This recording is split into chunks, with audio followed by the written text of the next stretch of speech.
His teammate Maurkice Pouncey calling Bell, quote, selfish. It's getting dicey at the confluence. Gives us a little bit to talk about with Jason Reid of The Undefeated. All right, so Bell has not been fined just yet. But you've got Foster, who's the player rep, coming down on a guy who's been given franchise money. Let's just the team aspect of this. I mean, I don't think we've ever seen anything recently quite like this.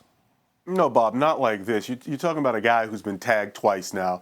LeVeon played on the tag at a little more than $12 million last year. The tag is $14 million this year, and he touches the ball more than anyone in the league. I think it was about 400 touches last year. And from his perspective, he doesn't want to be out there without a contract that is up to what he has done for the Steelers. Now, I get that part of it, but it does make it a horrible situation within the locker room when the guys who you're competing with, the guys who, you know, on a team that could win a championship, these guys feel that they don't believe in you anymore.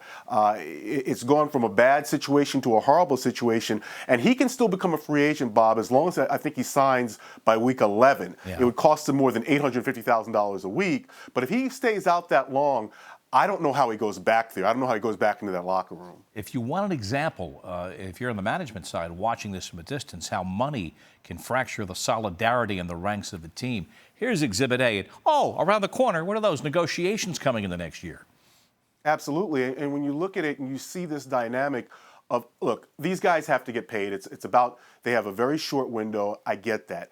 But when you have a situation where players are now looking at one of their teammates this way and a guy who they depend on, it can just fracture everything. And you're talking about what the long-term ramifications for this team are. Rosters get turned over very quickly. You don't have a franchise quarterback every year. Eventually, Big Ben's going to be gone. So you look at it and you say, okay, if this happens now, what's going to happen down the road?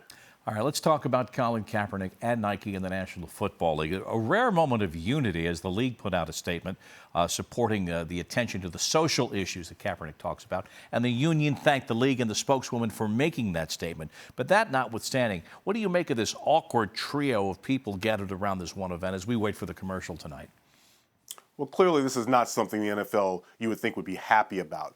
Colin Kaepernick obviously has his grievance against the league. He claims that the league has stopped him from working for his political views because he spoke out on behalf of people who are unarmed black people who were killed by the police and institutional racism. And this is not something that you would think that the league would be very encouraged about, because Nike has done this. They bought this airtime, but it's going to happen, and they're just going to have to deal with it. There's been the pushback. We've heard it from the White House. We've seen it along political lines, red, blue. And they're tracking on social media as best one can, the value of positive and negative media. There was one reading made early in the news cycle here, and now it's up to about 30% negative. So the negative aspect for Nike has increased about 1/3 in the last day or so. It's still largely positive. Look, they're not doing this for values. The only value they're doing this for is for the value of $1 because they're a publicly held corporation. What do you make about the company's position here?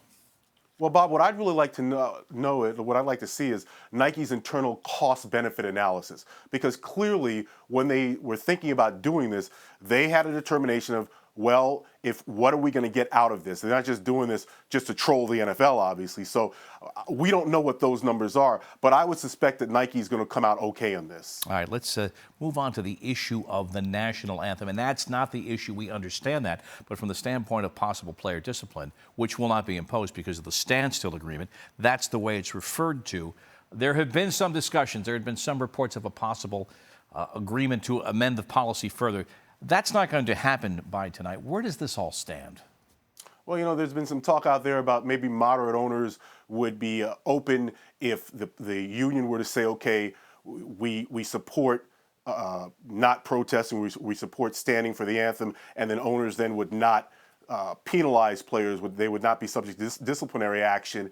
So, the union would effectively just say it's a non-binding agreement to do this. But that's a non-starter, I believe, for the union. DeMaurice Smith, the head of the union, has been very clear in his position that players constitutionally have the right to protest. So it would be a complete 180 on the position that the union has held and put out statements supporting players. So I just don't see that happening. I think where we're at, Bob, is this. The union feels, let's just move along and have the status quo, and we'll see, just continue talking with the players, continue a dialogue.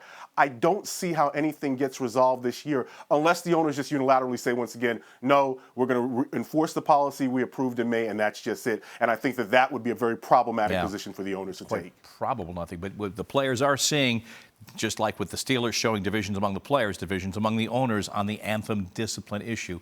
It's all looking toward the long game down the line. TheUndefeated.com is where you can read and should read Jason Reid. Thank you, sir.